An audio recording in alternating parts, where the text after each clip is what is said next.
The cafeteria on Station Haven 9 was never quiet. Ships came and went. Dock workers argued over pay. Robots hummed through the corridors, serving meals to dozens of species. But today, silence ruled the room. Every eye turned toward one table near the center, where something strange was happening. A human sat there, broad-shouldered and calm. His uniform was stained with grease and old scars. A patch on his arm read, Maintenance Division, Human Alliance, and next to him, sitting on the table, were three small creatures. Not human, not friendly-looking. They had fur like black fire and eyes that glowed faintly red. Their small tusks curved from their lips, and they growled softly as they ate from his tray, spoon after spoon of stew. They were Vornak cubs, children of a race feared across the galaxy. Predators, soldiers, enemies. Yet here they were, eating with a human. Like family, even the air units paused mid-flight. The tension was thick enough to choke on. A tall alien in security armor finally broke the silence. His name was Serlak, and the plates on his scaled skin clicked nervously as he stepped closer. Human, he said carefully, why do the cubs eat with you? Everyone leaned in. The human looked up slowly. His eyes were tired, blue-gray like a storm. He chewed, swallowed, then spoke quietly. Because, he said, I shared first. No one understood, not then. But that answer, those three words he noticed, would echo through the galaxy one day. And it all began months earlier, far away from the safety of Haven 9. The crash, his name was Elias Ward, engineer first class of the cargo vessel Endurance. He wasn't a soldier. Not a hero. Just a man who fixed things. Engines, hull plates, power cells. Until one day the war came to him. The Endurance was caught in a crossfire between Human Alliance patrols and Vornak raiders. The ship's shields failed. Elias barely made it to an escape pod before the hull exploded. He woke up later on a frozen moon. A dead world with silver skies and ice storms that screamed like living ghosts. The pod was half buried in snow, its beacon flickering weakly. Elias stumbled out, wrapped in a torn thermal blanket. The cold stabbed through him like knives. He knew the beacon signal wouldn't last long, maybe a few days before the battery died. So he started walking. He found a cave near the mountain ridge, deep and dark, but at least it cut the wind. He made a small fire using fragments of the pod's wiring and what little fuel he could find. He sat there, breathing heavy, cold, alone. That's when he heard it. A sound behind him, a low growl. He turned, hand reaching for his blaster. Three shapes crouched in the shadows, small. Four-legged at first, but then they stood. Their eyes glowed faintly red in the firelight. Vornak cubs. Elias froze. He had seen their kind before, once from a distance on the battlefield. They were fast, strong, merciless, and now, three of them were staring at him, thin and trembling. They looked half-starved. One of them hissed weakly. Another whimpered. Elias raised his weapon. His hand shook. He could shoot. They'd attack otherwise. That's what training said. That's what logic said, but he didn't pull the trigger. He saw their small hands, the way they huddled together for warmth. They weren't soldiers. Not yet, just children. The blaster lowered. The first night Elias threw a ration bar toward them. The cubs flinched, hissed, then sniffed the air. The smallest one, no higher than his knee, crawled forward. Its claws scratched the stone. It grabbed the ration bar and chewed with desperate hunger.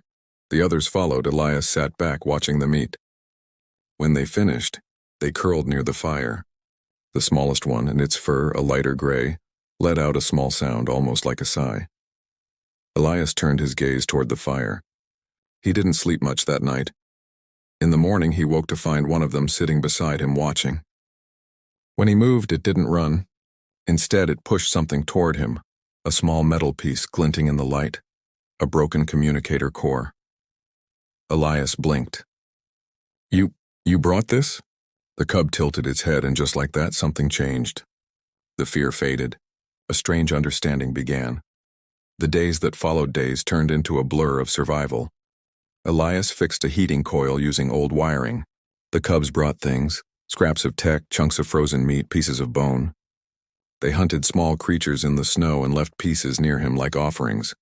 He started talking to them even though they couldn't understand. Don't eat that wire, he'd say. Stay away from the fire. Good job, little one. He called them Scrap, Flame, and Echo. Scrap, the smallest, followed him everywhere. Flame was bold, always first to approach danger. Echo just watched silently, always thinking. They began to understand gestures. A nod meant okay, a raised hand meant stop. And laughter, yes. They understood that too. For the first time in weeks, Elias didn't feel alone. The signal on the 12th day, the beacon died. Elias stared at the fading light until it blinked out completely, his only link to the outside world, gone. He sat down, shaking.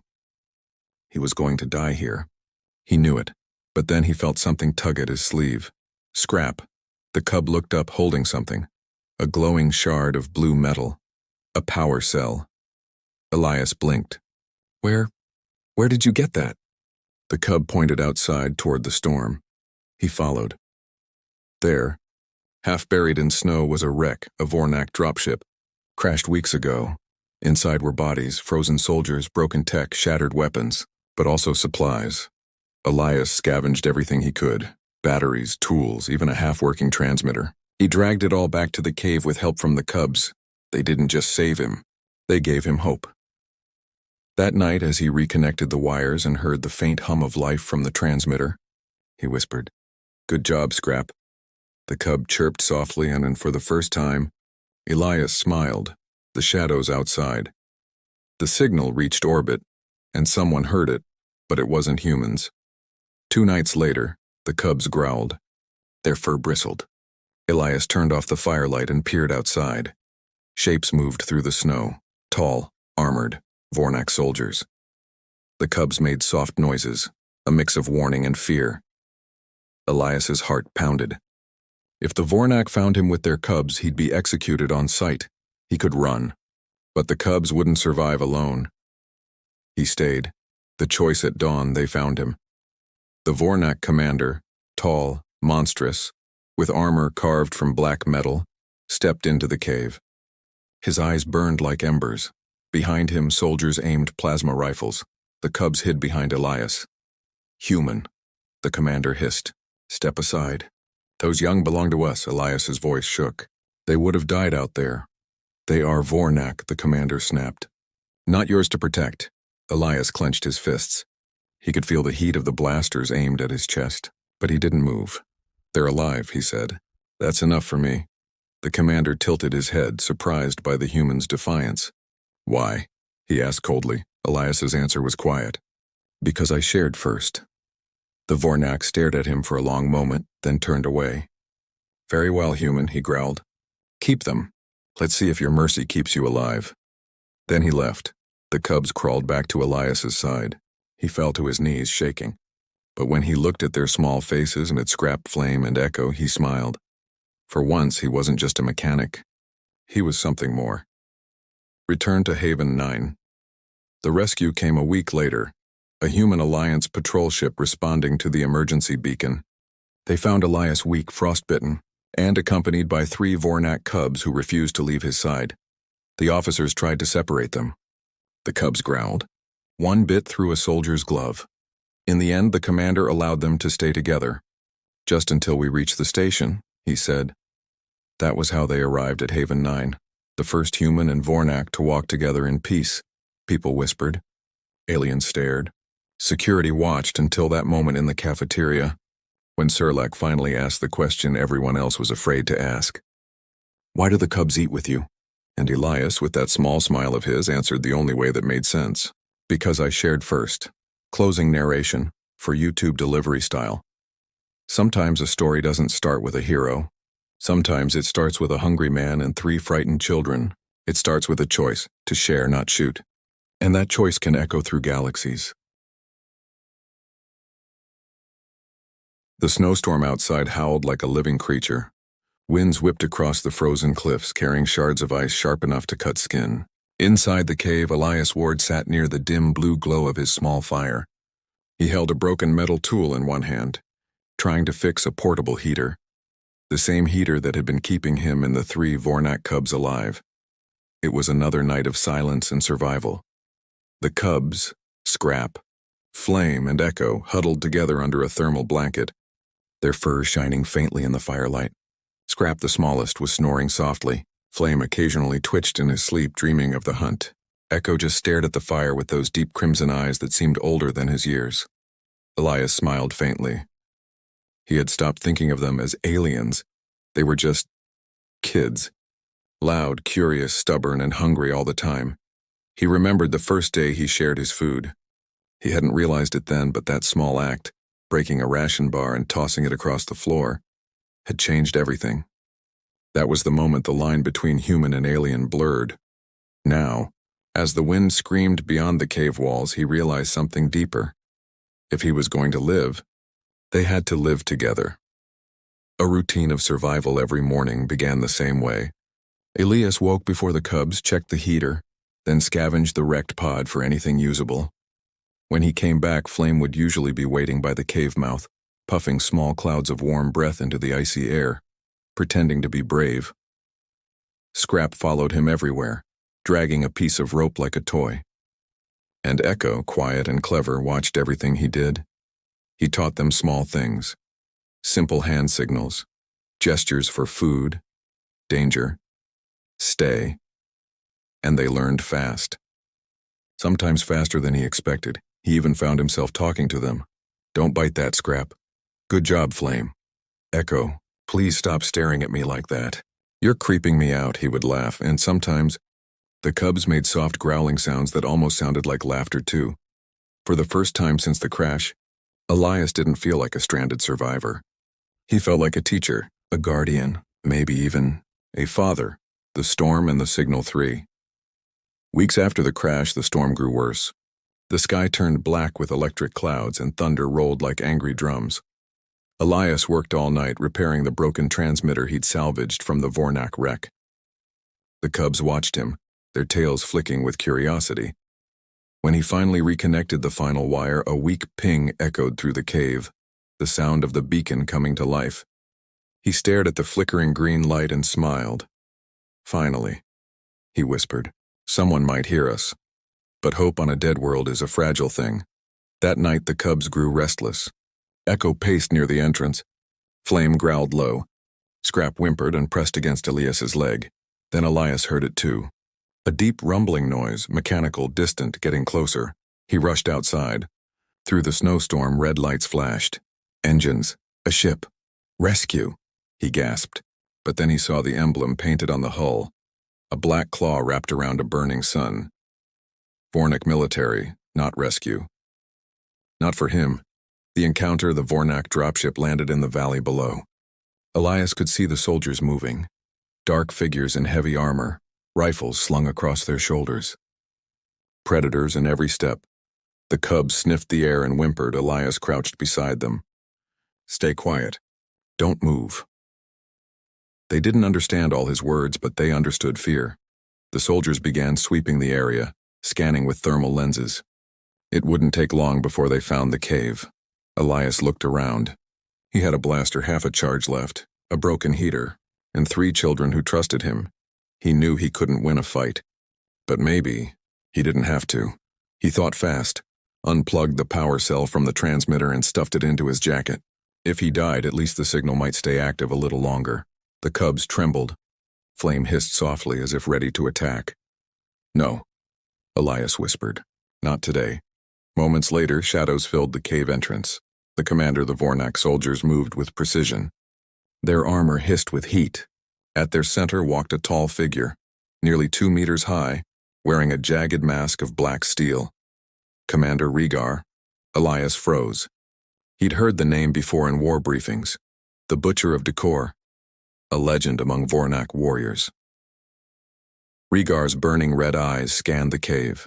Then he saw the cubs, and his tone changed from command to disbelief. "What is this?" he growled. "Our lost young alive?" He stepped closer, his massive claws scraping the stone. Elias instinctively stepped in front of the cubs. The soldiers raised their weapons instantly. Rhaegar lifted a hand to stop them. He studied Elias. "A human. You kept them alive?" Elias nodded slowly. "They were starving. I couldn't just watch them die." "You fed them?" Rhaegar asked. His voice was quiet now, unreadable. Elias met his gaze. "I shared what I had." There was a long silence. The soldier shifted uneasily. None dared speak. Finally, Rhaegar said, "Why?" Elias hesitated, then answered softly, the same words he would one day repeat on Haven 9. "Because I shared first." The choice Rhaegar's eyes glowed behind his mask.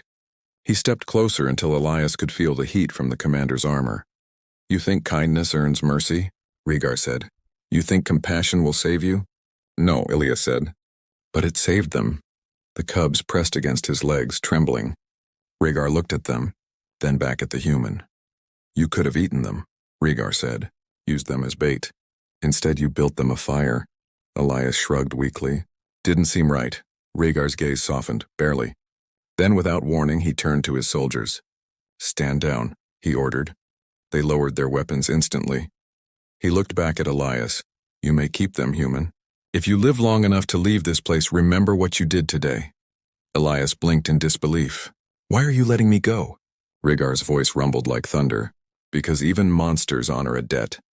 He turned away and disappeared into the storm, leaving Elias and the cubs alone once again. The aftermath hours passed before Elias dared to breathe normally again. He sat by the fire, his hands shaking. The cubs crawled onto his lap one by one. Scrap rested his head against Elias's arm. Flame curled near his feet. Echo climbed onto his shoulder and pressed its forehead against his cheek, a gesture of gratitude among their kind. Elias didn't understand the gesture, but he felt it. He looked at the storm outside, whispering to himself, "Guess we just made a deal." For the devil. He didn't know then that Rhaegar had left a tracking beacon behind. He didn't know that this encounter, this strange mercy, would echo through both human and Vornak history. All he knew was that he had chosen compassion over fear. And for that night, that was enough. Rescue and farewell. 2 days later, another ship appeared in the sky. This time, the emblem was blue and gold, Human Alliance. The transmitter had worked. Elias staggered into the snow, waving his arms. The rescue team found him minutes later, weak, frostbitten, barely conscious. When they tried to separate him from the cubs, he fought back. "They stay with me," he shouted. The soldiers exchanged looks. But when they saw the cubs clinging to him, refusing to let go, they understood. The team took them all aboard. Inside the warm light of the med bay, the cubs curled up beside his bed, watching as the medics treated his wounds. One of the doctors whispered, "You sure they're not going to eat you, sir?" Elias smiled faintly. If they were going to, they'd have done it already. The promise, before he passed out from exhaustion, Elias reached out and touched Scrap's head gently. "Don't be afraid," he murmured. "We're going home." The cub let out a low, rumbling sound, a sound that meant trust. Elias fell asleep to the rhythm of their breathing, unaware that the galaxy had just shifted slightly toward peace, all because one human had decided to share first. Closing narration for YouTube voiceover. On that cold moon, a simple act became a pact, a human's kindness, an alien's respect, and 3 cubs who learned what mercy means. War teaches fear, but sometimes one act of warmth melts even the hardest ice, and somewhere deep in the void a commander remembered the human who shared first. The stars outside Station Haven 9 shimmered like frozen sparks. Cargo ships drifted lazily across the black void, lights blinking like tiny hearts in the dark. Inside the station, the corridors were quiet, too quiet, except for the faint hum of machines and distant voices. At the far end of the engineering bay, a human worked alone. His name was Elias Ward. Months had passed since the rescue from that cold moon. His hand still bore the scars of frostbite. His left leg limped slightly when he walked. But he was alive, and so were they. The return every morning, Elias repaired broken systems, patched hulls, and tightened bolts on docking ports. Most days were simple, predictable. Until that morning, when the loudspeakers announced the arrival of the Vornak delegation, everyone in the bay froze. The Vornak, the same species humanity had fought for decades, the same people who once hunted humans in the border wars. They were coming here to Haven 9 for the first joint peace summit in history. Elias didn't say a word. He simply set his wrench down, staring through the observation window as 3 ships glided into dock. Their hulls gleamed black and silver, sharp and elegant, like the predators who built them. And on one of those ships, 3 familiar signals appeared on the scanner. His heart skipped a beat. It couldn't be, could it? The meeting. The docking bay doors opened, dozens of soldiers lined up, weapons holstered but ready. The Vornak delegation stepped forward, tall, armored, graceful, terrifying. At the front walked Commander Rhaegar, the same towering figure Elias remembered from the moon. He was older now, his armor polished to a mirror shine, but his red eyes burned just as fiercely. He looked around the room, then paused, his gaze locked on Elias. The human saluted awkwardly, unsure what to do. Rhaegar tilted his head slightly, a gesture Elias now knew meant acknowledgement. Then behind the commander, 3 younger figures stepped into the light. The crowd gasped. They weren't cubs anymore. They were young Vornak, tall, strong, their tusks gleaming, their armor bearing marks of honor. But their eyes, those same bright crimson eyes, scrap, flame, echo, they had returned. The reunion. Elias took a step forward, unable to help himself. The guards raised their weapons immediately, shouting warnings. "Stay back! Do not approach the delegation!" But before anyone could stop them, the 3 young Vornak broke formation and ran. Their heavy claws echoed across the floor as they rushed through the startled guards. The humans panicked, thinking it was an attack, until they saw what happened next. The aliens didn't attack. They embraced. Flame grabbed Elias first, almost knocking him over. Scrap wrapped both arms around his waist, growling softly, a sound that vibrated with joy. Echo simply pressed a hand against Elias's shoulder and bowed its head. The entire hangar went silent. Dozens of humans and Vornak stood frozen, watching the impossible. A human and 3 of the galaxy's fiercest predators locked in a moment of reunion. Not war. Elias laughed through tears. "Look at you. You've grown." Flame rumbled something in the Vornak tongue. Elias didn't understand the words, but he recognized the tone. Gratitude. The question again.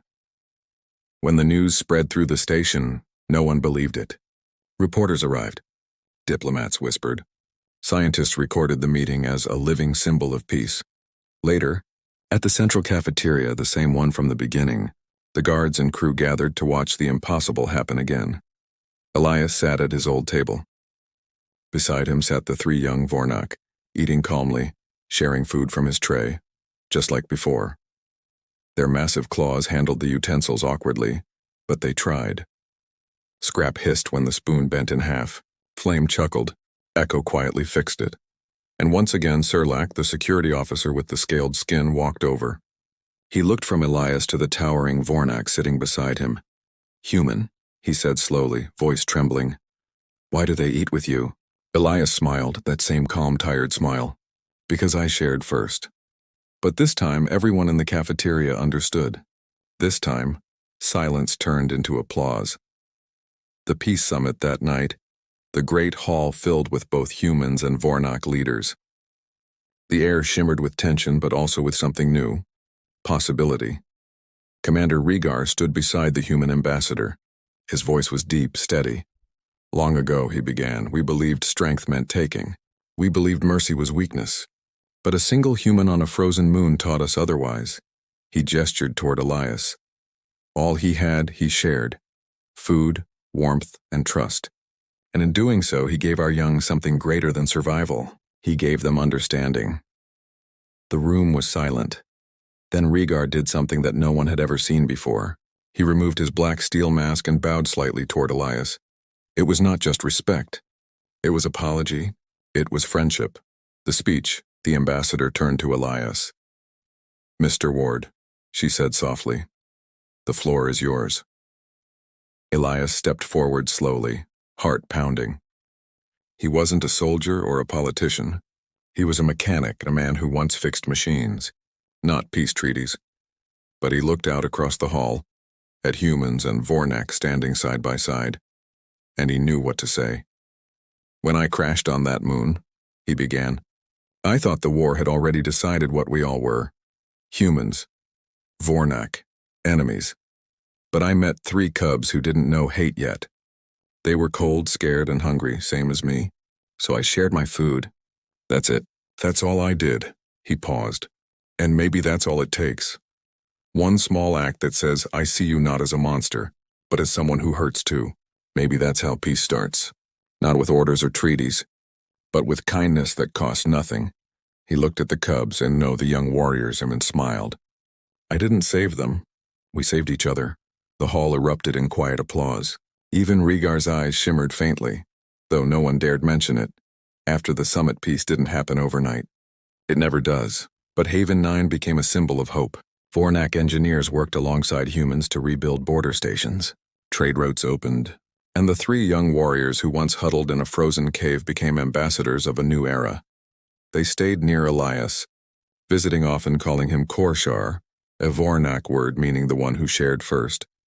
And sometimes, late at night, Elias would sit by the window of his small room, staring at the stars. He'd remember the sound of the storm, the warmth of the fire, and 3 small shapes curling up beside him for safety. He'd smile and whisper, "We made it, didn't we?" A message beyond the stars years later. Historians would say peace began with negotiations and treaties. They'd talk about ambassadors, diplomats, and great leaders. But those who were there, those who saw the truth, knew better. Peace began with a human and 3 hungry cubs. It began with a choice made in silence, in a dark cave, under a dying fire. A choice to share first. The epilogue: one evening, long after the summit, Elias sat again in the cafeteria. This time the table wasn't empty. Humans and Vornak soldiers ate together, laughing, arguing, teasing each other like old friends. Scrap, now a captain, was showing a group of humans how to cook raw meat the Vornak way. Flame arm wrestled 2 engineers at once.